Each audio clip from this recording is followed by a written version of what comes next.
adik-adik semua. Perkenalkan, kami dari kelompok 1 akan membahas materi tentang pembelajaran tematik di SD.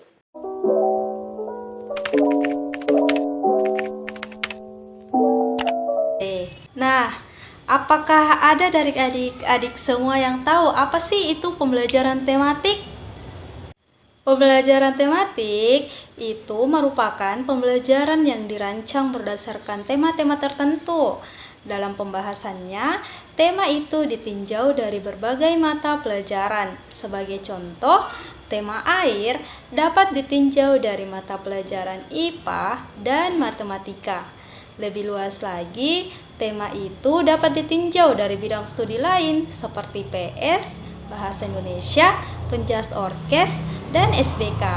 Pembelajaran tematik menyediakan keluasan dan kedalaman implementasi kurikulum, menawarkan kesempatan yang sangat banyak pada siswa untuk memunculkan dinamika dalam pendidikan. Unit yang tematik adalah epitome dari seluruh bahasa pembelajaran yang memfasilitasi siswa untuk secara produktif menjawab pertanyaan yang dimunculkan sendiri dan memuaskan rasa ingin tahu dengan penghayatan secara alamiah tentang dunia di sekitar mereka.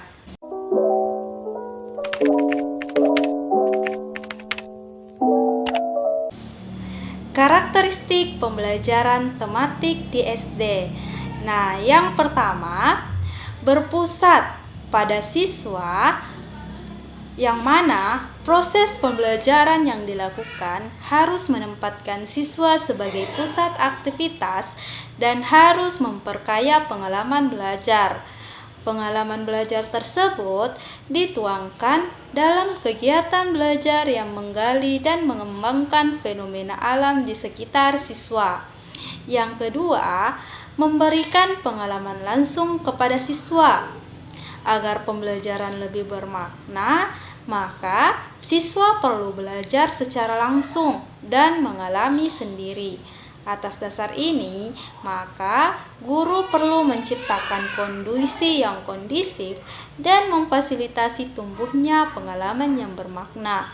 Pemisahan antar mata pelajaran tidak nampak mengingat tema dikaji dari berbagai mata pelajaran dan saling keterkaitan, maka batas mata pelajaran menjadi tidak begitu jelas. Menyajikan konsep dari berbagai mata pelajaran dalam suatu proses pembelajaran. Yang ketiga, bersifat luas atau fleksibilitas. Pelaksanaan pembelajaran tematik tidak terjadwal secara ketat antar mata pelajaran. Yang keempat, hasil pembelajaran dapat berkembang sesuai dengan minat dan kebutuhan siswa.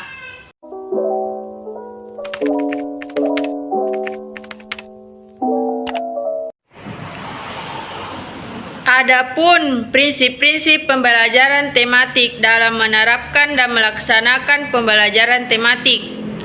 Ada beberapa prinsip yang perlu diperhatikan, yaitu bersifat integrasi dengan lingkungan. 2. Bentuk belajar dirancang agar siswa menentukan tema. 3. Efisiensi. Agar diperoleh gambar yang lebih jelas, berikut ini akan diuraikan ketiga prinsip tersebut. 1. Bersifat kontekstual atau integrasi dengan lingkungan. Pembelajaran yang dilakukan perlu dikemas dalam suatu format keterkaitan maksudnya. Pembahasan suatu topik dikaitkan dengan kondisi yang dihadapi siswa atau ketika siswa menentukan masalah dan memecahkan masalah yang nyata dihadapi siswa dalam kehidupan sehari-hari dikaitkan dengan topik yang dibahas. 2. Bentuk belajar harus dirancang agar siswa bekerja secara sungguh-sungguh untuk menentukan tema pembelajaran yang real sekaligus mengaplikasikannya. Dalam menentukan pembelajaran tematik, siswa didorong untuk mampu menentukan tema-tema yang benar-benar sesuai dengan kondisi siswa bahkan dialami siswa. 3. Efisiensi. Pembelajaran tematik memiliki nilai efisiensi, antara lain dengan segi waktu, beban materi, metode penggunaan sumber belajar yang otentik, sehingga dapat mencapai ketuntasan kompetensi secara tetap.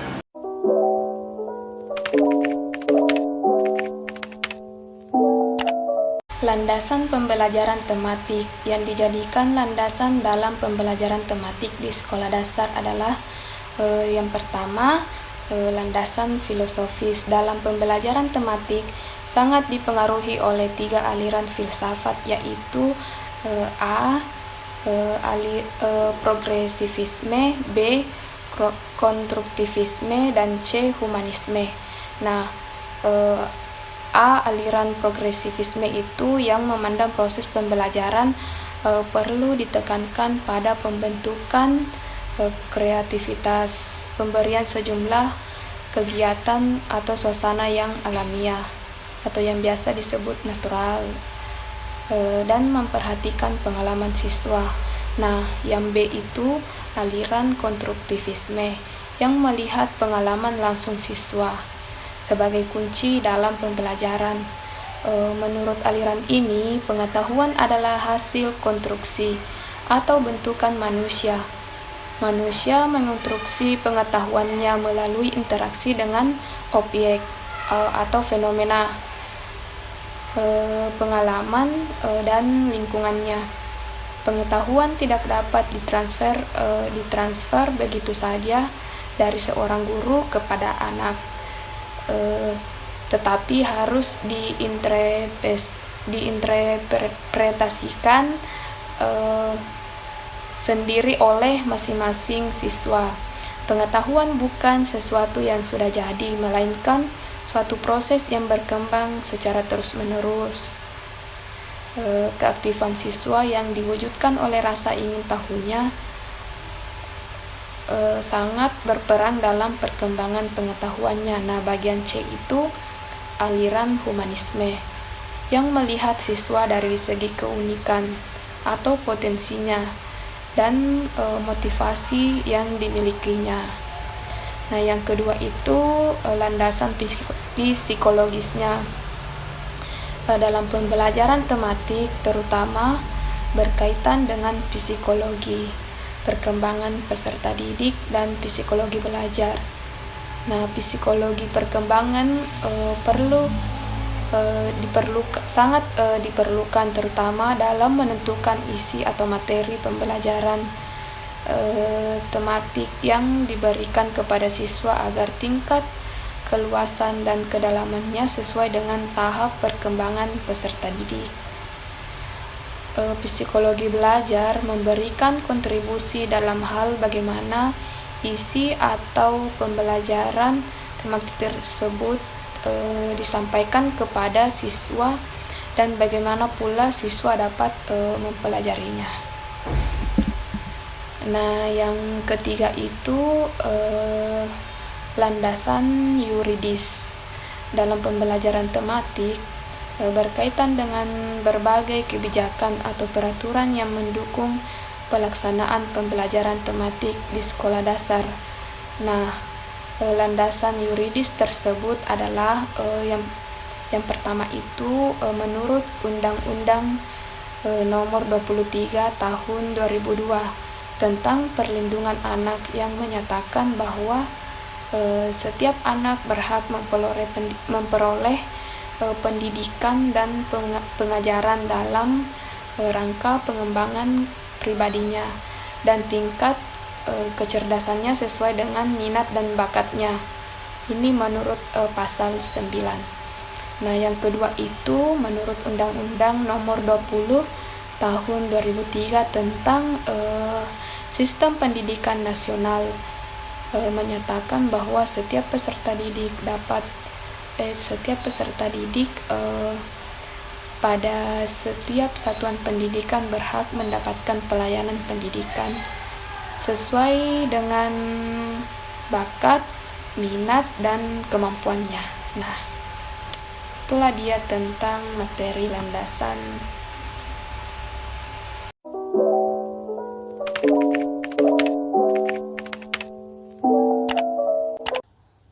Berikut beberapa kelebihan dan kelemahan pembelajaran tematik di SD menurut para ahli. Menurut tim Puskur tahun 2006 dalam BPS DMPK tahun 2012, ada beberapa kelebihan pelaksanaan pembelajaran tematik di SD, yaitu yang pertama yaitu banyak materi-materi yang tertuang dalam beberapa mata pelajaran, mempunyai keterkaitan konsep, sehingga pembelajaran menjadi lebih bermakna dan menyeluruh, mempelajari sebuah topik secara mendalam dari berbagai segi. Dan kelebihan yang kedua adalah siswa mudah memusatkan perhatian karena beberapa mata pelajaran dikemas dalam satu tema yang sama. Kelebihan yang ketiga adalah siswa dapat mempelajari pengetahuan dan mengembangkan berbagai kompetensi beberapa mata pelajaran dalam tema yang sama. Dan yang keempat adalah pembelajaran tematik melatih anak untuk semakin banyak membuat hubungan beberapa mata pelajaran, sehingga mereka mampu memproses informasi dengan cara yang sesuai daya pikirnya dan memungkinkan perkembangannya jaringan konsep. Dan kelebihan yang kelima adalah menghemat waktu, karena beberapa mata pelajaran dikemas dalam satu tema dan disajikan secara terpadu dalam alokasi pertemuan-pertemuan yang direncanakan. Waktu yang lain dapat digunakan pemantapan, pengayaan, pembinaan, keterampilan, dan remedial. Dan selanjutnya, kelebihan menurut Trianto tahun 2010 mengemukakan kelebihan pelaksanaan pembelajaran tematik sebagai berikut. Yang pertama, yaitu dengan menggabungkan beberapa kompetensi dasar dan indikator serta isi mata pelajaran akan terjadi penghematan, karena tumpang tindih materi dapat mengurangi bahkan dihilangkan. Dan yang kedua adalah siswa mampu melihat hubungan yang bermakna sebab isi atau materi pembelajaran lebih berperan sebagai sarana atau alat, bukan tujuan akhir. Dan yang ketiga adalah pembelajaran menjadi utuh sehingga siswa akan mendapat pengertian mengenai proses dan materi yang tidak pecah-pecah. Dan yang terakhir adalah dengan adanya perpaduan antar mata pelajaran, maka penguasaan konsep akan semakin baik dan meningkat.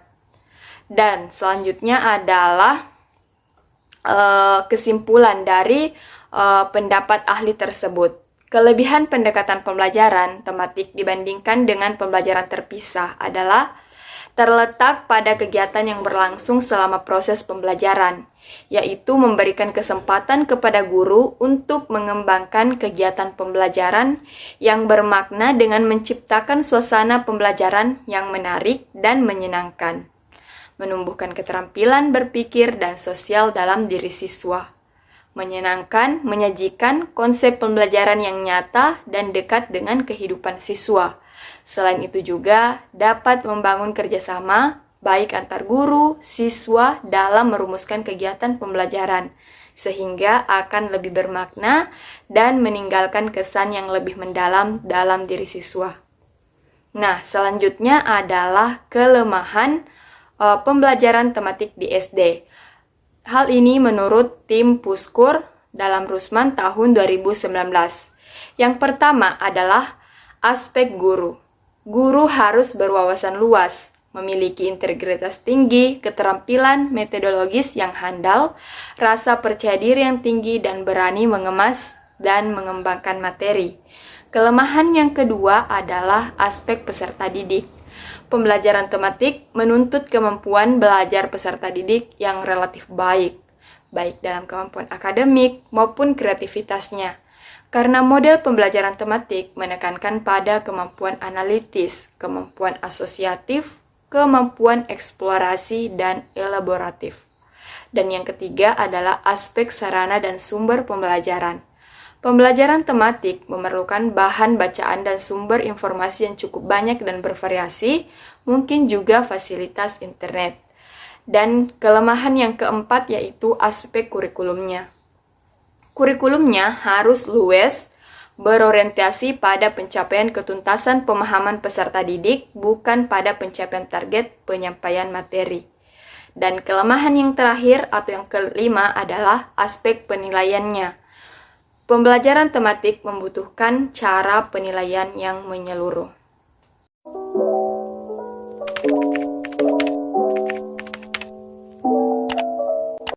Selanjutnya, implementasi pembelajaran tematik di sekolah dasar.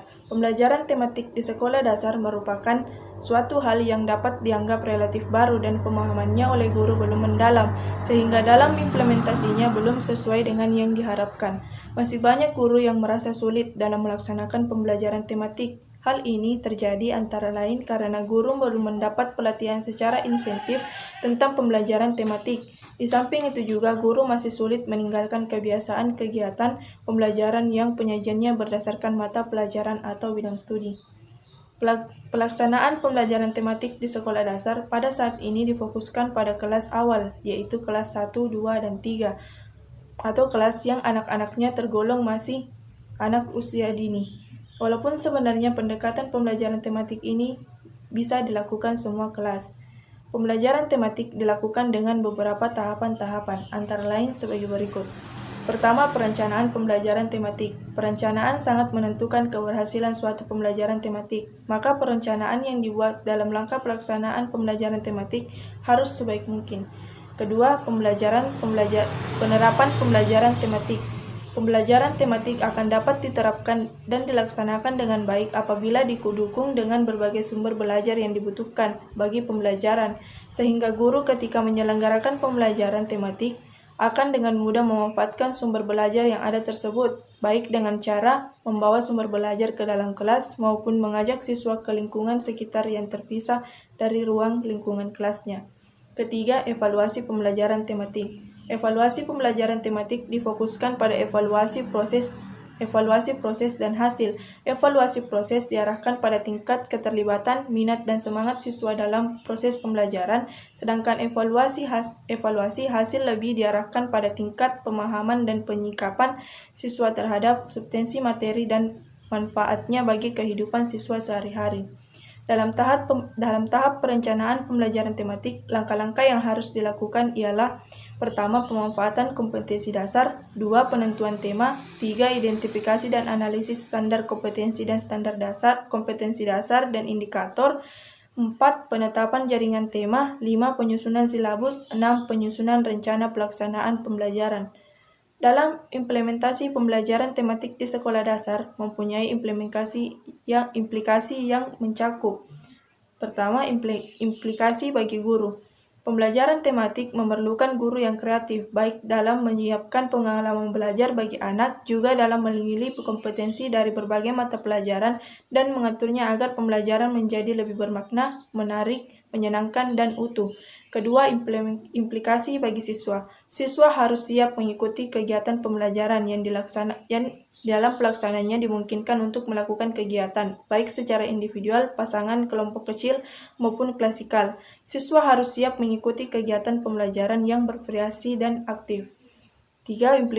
Implikasi terhadap sarana, prasarana, sumber belajar, dan media. 4. Implikasi terhadap pengaturan ruangan. Ruangan perlu ditata sesuai tema yang dilaksanakan. Susunan bangku bisa berubah-ubah. Peserta didik tidak harus selalu hanya duduk di kursi, tetapi dapat duduk di tikar, karpet, atau yang lain. Kegiatan hendaknya bervariasi dan dapat dilaksanakan baik dalam ruangan maupun di luar ruangan. Dinding kelas dapat dimanfaatkan untuk memajang hasil karya peserta didik dan dimanfaatkan sebagai sumber belajar, alat sarana sumber belajar, dan hendaknya dikelola dengan baik. Selanjutnya, implementasi terhadap pemilihan metode. Pembelajaran yang dilakukan perlu disiapkan berbagai variasi kegiatan dengan menggunakan multimetode, misalnya percobaan, bermain peran, tanya jawab, demonstrasi, dan bercakap-cakap.